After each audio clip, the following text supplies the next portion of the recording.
finally the captain of the ship has to talk. And actually ముగ్గురు మాట్లాడిందే నేనే చెప్పాలండి. ఎందుకంటే ఇందులో ఇది ఏబిసి అని విడదీయటానికి A centre, B centre, C centre అని విడదీయటానికి లేదండి. ఇది 3 సెంటర్స్ ఒకే రోలో కూర్చొని చూసే సినిమా.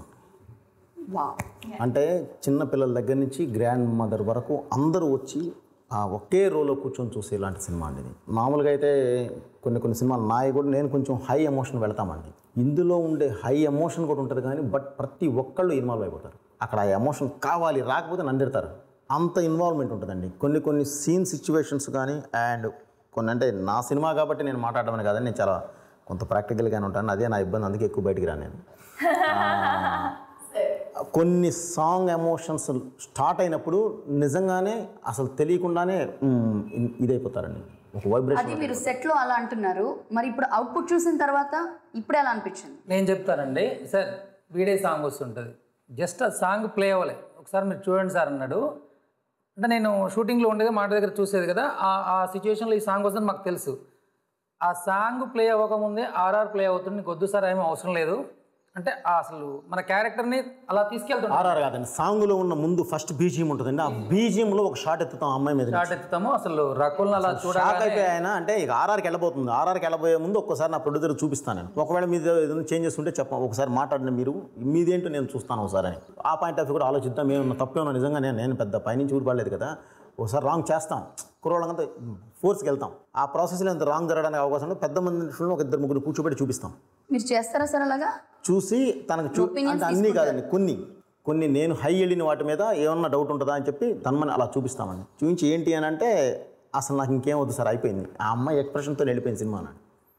అలా మ్యూజిక్ పోస్ట్ అవగానే ఆ అమ్మాయి అది మ్యూజిక్ ఎందుకు లేండి, ఒక చిన్న దీని మీద అమ్మాయి రియాక్ట్ అవుతుంది. సార్ మ్యూజిక్ కూడా రివీల్ చేయరా? కాదు, అది మీకు తెలియదు కదా.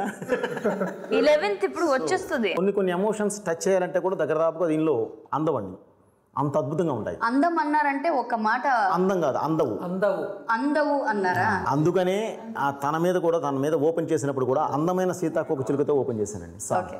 మెలోడీ ఈఎంఐ మీద నుంచి ఓపెన్ అవుతుంది. ఫస్ట్ ఓపెనింగ్ ఇప్పటి వరకు హీరోయిన్స్ అంటే ఇంట్రడక్షన్స్ అంటే మామూలుగా పెట్టి ఫ్యాంటమ్ కెమెరా పెట్టి మామూలుగా మోషన్లో వాళ్ళు నడిచి వస్తూ ఉంటే ఫ్లవర్స్ వేస్తూ డిఫరెంట్గా చేస్తాం. అసలు అదే ఒక గజల్ నుంచి ఓపెన్ అయితే ఎలా ఉంటుంది అనేది దాని మీద నుంచి స్టార్ట్ అయ్యాం. గజల్ ఈ సినిమాకి సపోర్ట్ చేయదు కాబట్టి మెలోడీకి వచ్చామండి. మెలోడీకి వచ్చి తన మీద నుంచి ఒక బ్యూటిఫుల్ దీని నుంచి ఓపెన్ అవుద్ది. తన కాలేజ్ లైఫ్ ఏంటి, వాట్ అని దాని మీద నుంచి ఓపెన్ అవుద్దండి. సో ఈ సినిమా టోటల్గా వచ్చండి ప్రతి ఒక్కళ్ళు ఒకే రోలో కూర్చొని చూసే సినిమా. ఫ్యామిలీ మాస్ అని లేదు, ఫ్యామిలీ అని లేదు, క్లాస్ అని లేదు, చిన్నపిల్లలు లేదని పెద్ద అందరూ ఇన్వాల్వ్ అయిపోతారండి. ఒక్క వల్గర్ వర్డ్ కూడా ఉందని అంటే నిన్న కాక మొన్న మనకు వీళ్ళు సెన్సార్ జరిగిందండి. ఒక్క పదం అడిగారు అంతే. అది కథకి అవసరం అని చెప్పి ఉంచాను, కానీ కొంచెం ఏమన్నా హార్డ్గా ఉందేమోనండి అన్నారు. పర్లేదు మార్చేస్తాను వెంటనే. అది ఒక్క పదమే అడిగారు అంతే. Clean UA. అసలు వాళ్ళైతే ఇక ఒక్క ఫ్రేమ్ కూడా తగ్గించొద్దండి ప్లీజ్. సినిమా 220 minutes కదా, 2 hours 20 minutes ఏనండి ఇది. First half 120, second half 1 hour, that's it, without titles టోటల్గా. సో ఇది చేశారు కాబట్టి అండి ప్లీజ్ వస్తాను, ఇంకేం చేయరు కదా, రిమైన్ చేయరు కదా అని అడిగారు. చెయ్యొద్దు అన్నారు. చాలా ఫస్ట్ టైం వింటున్నాను ఇది. సెన్సర్ వాళ్ళు ఎప్పుడు ఏదో ఒకటి చెప్తారు. అంటే వాళ్ళు బాగా ఇన్వాల్వ్ అయ్యారు. అంటే ఇదంతా చెప్పడానికి కారణం ఏంటంటే ప్రేక్షకులకు ఒక మాట మీరు ఏమన్నా చెప్తారా అని అంటే ఏం లేదండి, గుండె మీద చేసుకొని చూసే సినిమా. ఏబిసి 3 సెంటర్స్ ఒక రోలో కూర్చొని చూసే సినిమా ఇది. అద్భుతంగా ఫ్యామిలీ మొత్తం తెలియకుండానే ఇన్వాల్వ్ అయిపోతారు. సెకండ్ హాఫ్కి వెళ్ళేసరికి ఫస్ట్ హాఫ్ లాక్స్ వేసుకుంటూ వెళ్తామండి, సెకండ్ హాఫ్ ఓపెన్ చేసుకుంటూ వెళ్తాం. సో అందుకని ఆ ఓపెనింగ్కి వెళ్ళేసరికి మొత్తం అందరూ ఇన్వాల్వ్ అయిపోయి వెళ్ళిపోతూ ఉంటారండి. సో అందుకని ఒక మంచి సినిమా చేసామండి. తెలుగు ప్రేక్షకుల గురించి మొన్నే చెప్పాను నేను. మన ఇండస్ట్రీలో ఇంతమంది డైరెక్టర్లు ఉన్నా, ఇంతమంది హీరోలు ఉన్నారన్నా, ఇంతమంది మ్యూజిక్ డైరెక్టర్ ఉన్నారన్నా, ఇంతమంది రచయితలు ఉన్నారన్నా, ఎవరున్నారన్నా కూడా ప్రధానమైన కారణం ఏంటంటే మనకి ఎస్పెషల్లీ మన తెలుగు పీపుల్కి సినిమా అంటే చాలా ఇంట్రెస్ట్ అండి. సినీ అభిమానులు మన తెలుగు ప్రేక్షకులు. అందువల్లే మనం కరెక్ట్ సినిమా తీస్తే 150 కోట్లు వచ్చి పడుతుంది మనకి. ఇది ఇంకెక్కడ లేదండి ఏ ఫీల్డ్లో. 12 భాషా ప్రాతిపదిక రాష్ట్రాలు ఉన్న బాలీవుడ్లో కూడా లేదండి. వాళ్ళు గ్రాస్ చూపిస్తారు, మనం షేర్ చూపిస్తాం. మన గ్రాస్ చూపిస్తే గుండె బయలుపోతుంది ఒక్కొక్కరికి. మనకు అంత స్టామినా ఉందండి మనకి. కాబట్టి అంత స్టామినా ఉన్న వాళ్ళండి, వాళ్ళు అడిగేది ఒకటే, ఒక మంచి సినిమా తీయండి, మేము ఇక్కడ కాదు ఇక్కడ పెట్టుకొని చూస్తామంటారు. సో ఈ సినిమా ఇక్కడ పెట్టుకొని చూసే సినిమా. వెల్, ఇంతకు మించి ఈ సినిమా గురించి ఐ డోంట్ థింక్ ఇంకా మనకి ఏ రివ్యూస్ వద్దు. థియేటర్లో డెఫినెట్గా మనం పర్సనల్గా అండి నేను ఈ సినిమా గురించి ఏం ఎక్స్పెక్ట్ చేస్తున్నానో ఏం చెప్తున్నానంటే, అంటే జనరల్గా మన తెలుగు ఆడియన్స్ ఎప్పుడైనా మంచి సినిమా వస్తే బాగా ఆదరిస్తారు, చాలా బాగా ఆదరిస్తారు. పర్టికులర్గా మహారాష్ట్రలో సైరత్ అని ఒక మూవీ రిలీజ్ అయింది, చాలా చిన్న బడ్జెట్తోనే 100 crores అబోవ్ కలెక్ట్ చేసింది. మన కర్ణాటక చాలా చిన్న మార్కెట్ సినిమా, అక్కడ కూడా ఒక కిరాక్ పార్టీ అని చాలా చిన్న బడ్జెట్తో సినిమా రిలీజ్ అయింది, అది కూడా 85 crores కలెక్ట్ చేసింది. అంటే అంత సినిమా నచ్చితే ఆ రేంజ్ హిట్ చేస్తున్నారు. అంటే అలా హిట్ చేసినప్పుడే కథను నమ్మి, ఇప్పుడు యాక్చువల్గా సాయి చెప్పాడు నన్ను గట్స్ ఉన్న నిర్మాత అని.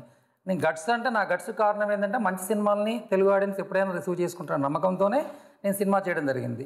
కాబట్టి ఈ సినిమాని కూడా మామూలు హిట్ కాకుండా ఒక పెద్ద రేంజ్కి ఆ స్థాయిలో తీసుకెళ్ళి హిట్ చేస్తే నా గట్స్ కూడా ఇలానే ఉంటాయి, ముందు ముందు కూడా ఇంకా పెద్ద సినిమాలు తీయడానికి కూడా అవకాశం ఉంటుంది. మీ నా నమ్మకాన్ని మీరు ప్రూవ్ చేస్తారన్న కాన్ఫిడెంట్ నాకున్నది. ముందు ముందు కూడా మంచి సినిమాలు రావడానికి ఉపయోగపడుతుంది. అంటే అంత పెద్ద సక్సెస్ నేను ఎక్స్పెక్ట్ చేస్తున్నా. నేను మంచి సినిమా తీయకుండా ఇలా రిసీవ్ చేసుకోమని చెప్పంటే తప్పవుతుంది.